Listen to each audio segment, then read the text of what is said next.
Why did the status of unmarried women frighten Victorian society? You will be shocked to learn the truth. Her existence challenged the very foundations of a society where a woman's place was clearly defined, first as a daughter, then as a wife, then as a mother. A woman outside the system was an anomaly, a living reproach and a silent threat. She was a mystery that Victorian society could not solve and therefore preferred to fear. Watch the video to the end to learn how the legal status of unmarried women made them freer than married women, and why society created the caricature of the old maid to neutralize this frightening freedom. The hidden truth that everyone kept quiet about was that an unmarried woman in the Victorian era was a kind of social ghost. She was physically present at family dinners and in church pews, but in the social structure, there was no designated place or clear role for her. She was not the head of the household like a married woman, nor was she a future housewife, like a young girl of marriageable age. This uncertainty made her invisible to a system built on marital unions. Without a husband, a woman had no clear social status. Her position depended entirely on the family in which she lived. First on her father, and then, possibly, on her brother or another male relative. She was a permanent guest in someone else's house. In the eyes of society, her life was considered incomplete, devoid of a main purpose. It was assumed that her only purpose was to serve others, without having any ambitions of her own. This role made her convenient, but deprived of personality. She was a living reminder that the system was not perfect. Her existence proved that not every woman could or wanted to follow the prescribed path. This silent inconsistency caused a dull irritation. In documents and censuses, she was often described through her relationships with men. She was the daughter of so-and-so, or the sister of so-and-so. On her own, as an independent entity, she hardly existed. The absence of a specific function in society turned her into an observer rather than a participant in life. She saw everything from the sidelines, remaining behind the scenes of family dramas and triumphs. This position gave her a unique but frightening perspective. Her figure was blurred, lacking clear contours. She was someone who was spoken of in hushed tones, pitied or neglected. But behind this pity lay a fear of the unknown, which she embodied. In essence, she was a person for whom no script had been written. In the rigidly regulated Victorian world, this was tantamount to social heresy. Her life was a blank page that society was afraid to fill. This emptiness and uncertainty were more frightening than open rebellion. She was a passive threat, her very existence calling into question the immutability of the established order. We would be very interested to hear your point of view. What do you think about how modern society treats people who do not fit into the accepted norms? Write about it in the comments. Are you ready for the shocking truth? One of the fundamental reasons for the fear of unmarried women was simple and inexorable mathematics. Demographic data from the mid-19th century in Great Britain showed a significant surplus of women compared to men. For every 100 men, there were about 104 women. This seemingly small difference on a national scale created hundreds of thousands of surplus women. There were simply not enough potential husbands for them. The reasons for this imbalance were varied. High infant mortality among boys and active emigration of men to the colonies in search of a better life. The Army and Navy also took a significant portion of the male population. Thus, for many Victorian women, celibacy was not a choice, but an inevitability.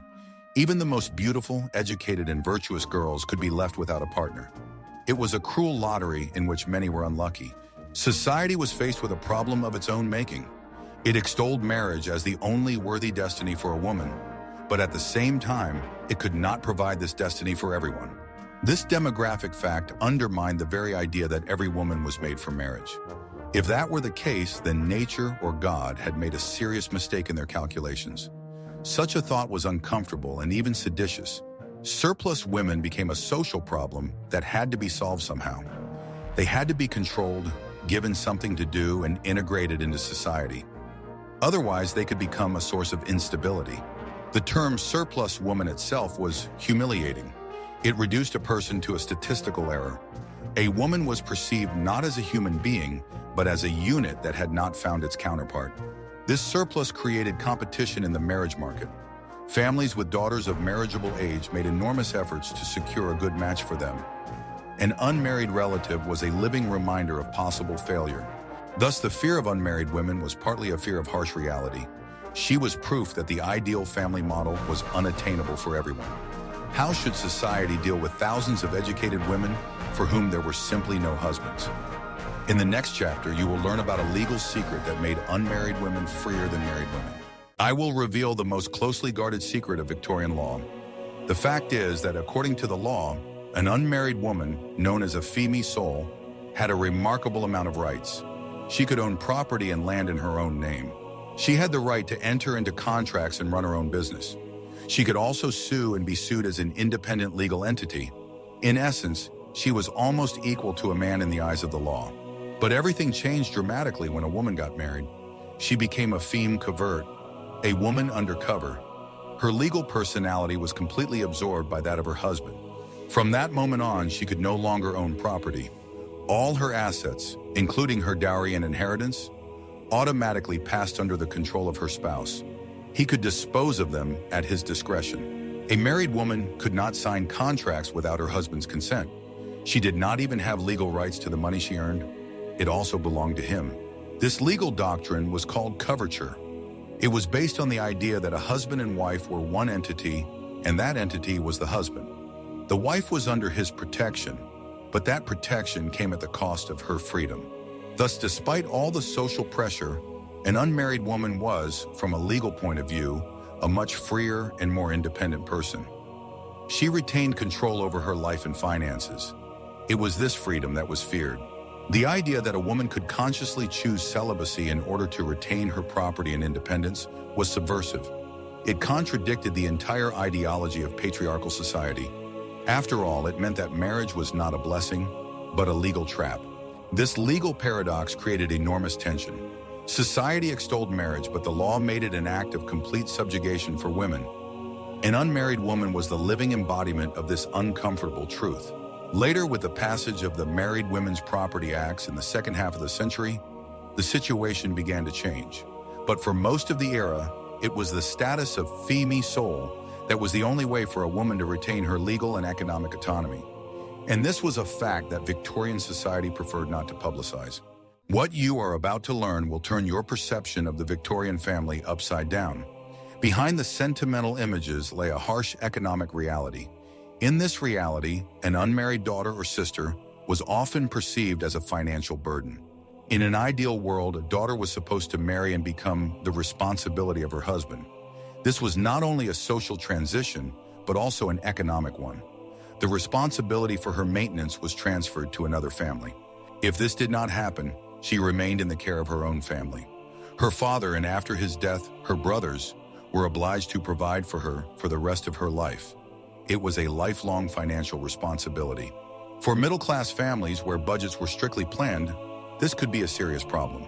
Supporting an unmarried relative meant additional expenses. This money could have been spent on the education of sons or dowries for other daughters. Therefore, her presence in the home could cause hidden or even open irritation. She was perceived as a person who had not fulfilled her economic function. She was a liability, not an asset in the family economy. In addition, her unmarried status cast a shadow on the family's reputation. It could mean that she did not have a sufficient dowry, or that her father had been unable to find her a suitable match, which spoke to his inability to conduct business. To compensate for her maintenance in some way, an unmarried woman often took on the role of an unpaid assistant. She cared for sick relatives and helped raise her nephews and nieces. Her work was taken for granted.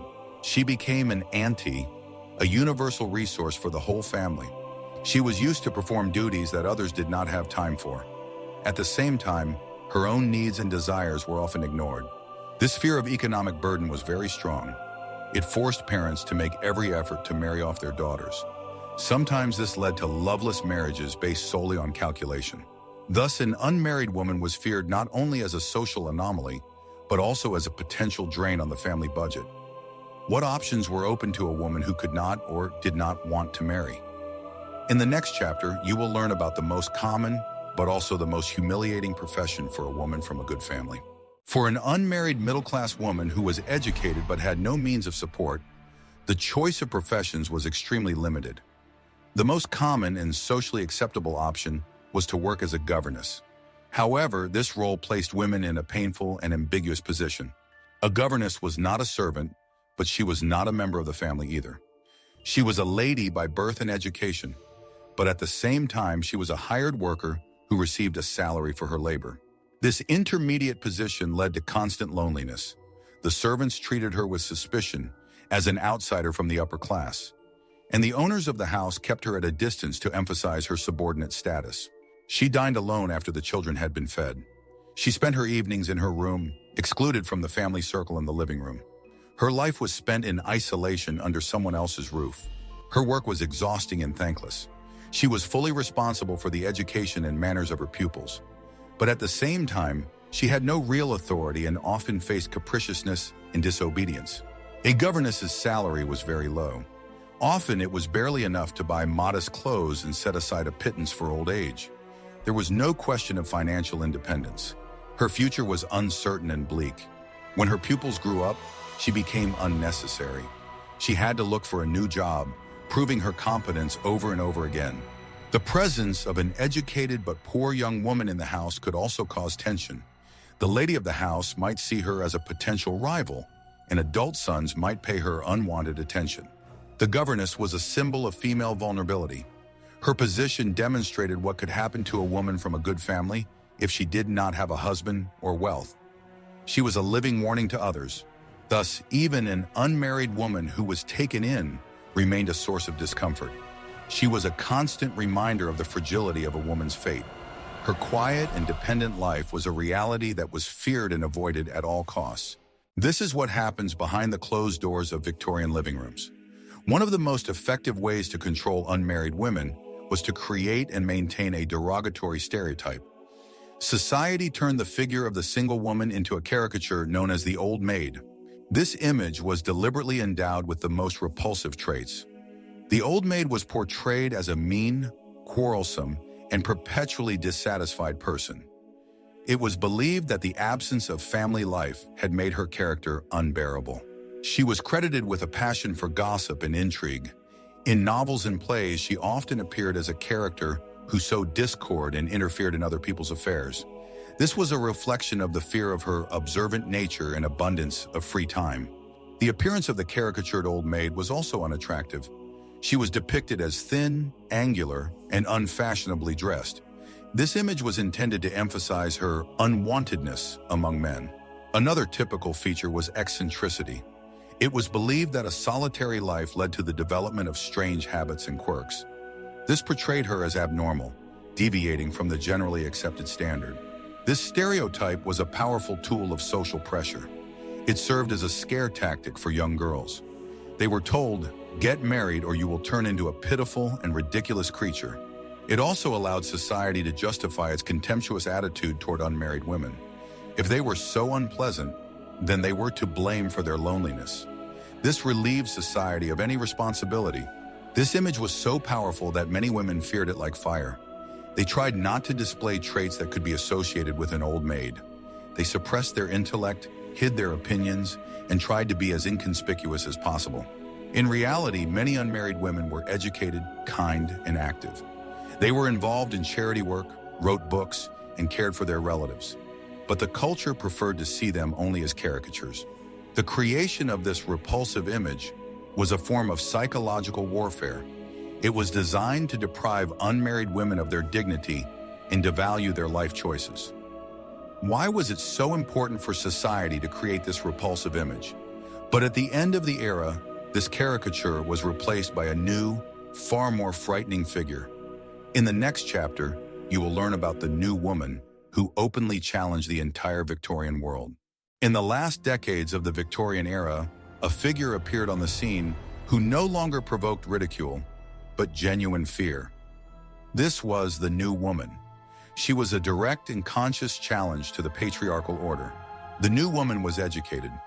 Thanks to the opening of women's colleges at Oxford and Cambridge, she had access to knowledge previously available only to men. She had no intention of hiding this intellect.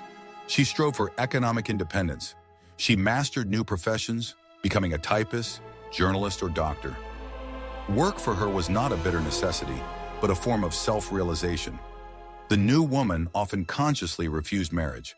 She saw it not as the only goal, but only as one of many possible paths in life. Sometimes she considered it a form of slavery that restricted her freedom. She led an active lifestyle. One of her symbols was the bicycle, which gave her unprecedented freedom of movement. She wore more practical clothes, rejecting tight corsets. She spoke openly about social issues and fought for her rights. She was an active participant in the suffrage movement, demanding voting rights for women. Her voice was loud and confident. Unlike the submissive old maid, the new woman did not seek society's approval. She created her own rules and communities. She was confident in herself and her convictions. The conservative press portrayed her as a threat to the family and the nation. She was accused of selfishness and of rejecting the sacred duty of motherhood. Her independence was perceived as unfeminine. She was frightening because she was a harbinger of the future. Victorian society saw in her the impending collapse of the familiar world. She was not just an anomaly, but a revolution. The figure of the new woman showed that the fear of unmarried women was not unfounded. As soon as women gained access to education and economic opportunities, they began to question the foundations of patriarchy.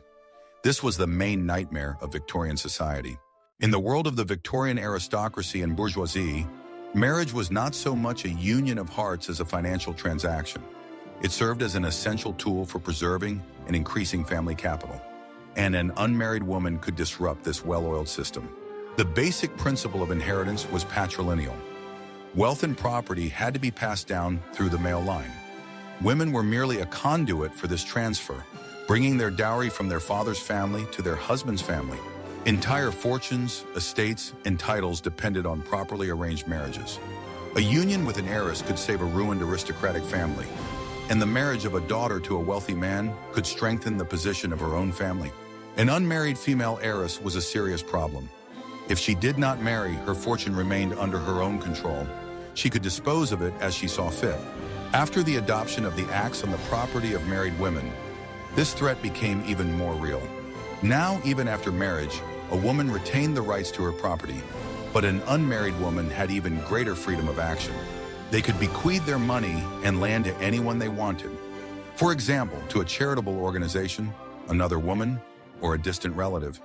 This disrupted the direct flow of capital from father to son-in-law and grandchildren. She was an unpredictable economic agent in a system that sought maximum predictability. Her personal decisions could affect the fate of entire dynasties. This gave her hidden but enormous power. Families made enormous efforts to control unmarried female heirs. They were pressured to marry the right candidate. Male relatives often tried to take control of their financial affairs. The fear of losing control over capital was one of the strongest. It was more important than moral or social considerations. Money and property were the basis of the Victorian elite's power. Thus, an unmarried woman was feared not only as a social outsider, but also as a potential disruptor of the economic order. She was a figure who could remove assets from the patriarchal system. In a world where everything was subject to inheritance, this was a serious crime. An unmarried woman who was not under the direct authority of her father or husband was perceived as a potential source of moral instability. Her freedom was suspicious.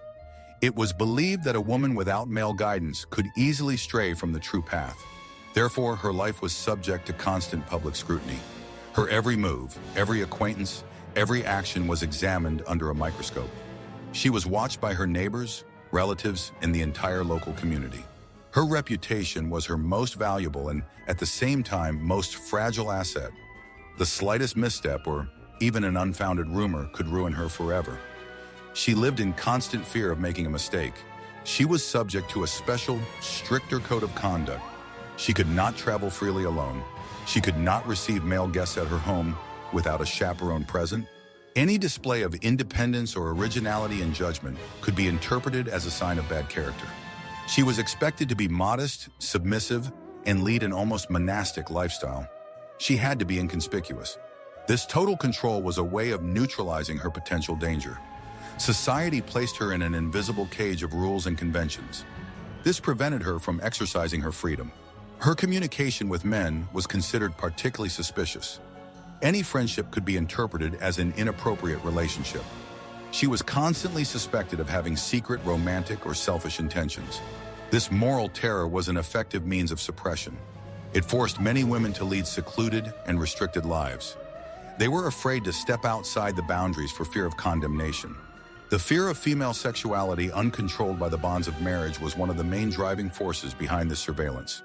An unmarried woman was a free agent. This meant she was a threat to strict Victorian morality, which was based on total control. Ultimately, society feared not so much her actual actions as the very possibility of those actions. Her independent status set a precedent, and that precedent had to be surrounded by a wall of prohibitions and suspicions. In summary, it can be said that Victorian society's deep fear of unmarried women was a fear of chaos. She was a living symbol of disorder in a world obsessed with order. Her existence was a crack in the monolithic edifice of patriarchy. The entire Victorian civilization was built on the family as the basic unit. The family, headed by the father, was a microcosm of the state, headed by the monarch. This structure was considered the only possible and God-pleasing one. In this model, everyone had their own clear function. The man was the breadwinner and protector.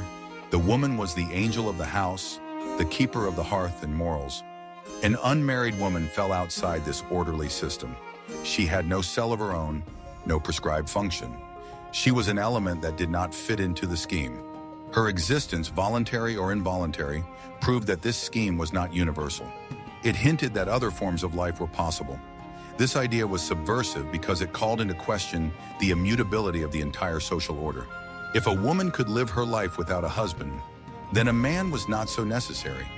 If she could manage her own property, then the patriarchal system of inheritance was not the only one. If she could find self-fulfillment outside the family, then the role of angel in the home was not the limit of women's dreams. Each of these conclusions struck at the heart of Victorian ideology. Therefore, the figure of the unmarried woman had to be marginalized. She had to be made either pitiful or depraved so that no one would want to follow her example. She was not just a person, but an idea. The idea that a woman could exist as a self-sufficient person. In the 19th century, this idea was more frightening than any social upheaval. She was a living paradox. Society simultaneously pitied and feared her, cared for and oppressed her. Her fate reflected, like a mirror, all the hidden contradictions and fears of a great but very fragile era. Ultimately, Victorian society's struggle with unmarried women was a struggle with the future. A future in which women would have choices. And as we know, that future eventually arrived. We can see that the fear of unmarried women in the Victorian era was a complex and multifaceted phenomenon. She was a demographic problem, an economic burden, a legal anomaly, and a moral threat. But above all, she was a symbol of uncontrolled freedom in a society that valued control above all else. Her figure forced Victorians to confront uncomfortable questions about the structure of their own world. And instead of seeking answers, society chose to turn this woman into an object of pity, ridicule, and suspicion. It was a quiet but cruel war against those who did not fit into the mold. The story of the old maid is not just a tale of the past. It is a reminder of how any society treats those who choose their own path, and of the price that sometimes has to be paid for the right to be oneself. What other hidden aspects of the Victorian era would you like to explore? Suggest topics for future videos that you would like to see on our channel in the comments. And don't forget to subscribe so you don't miss new episodes.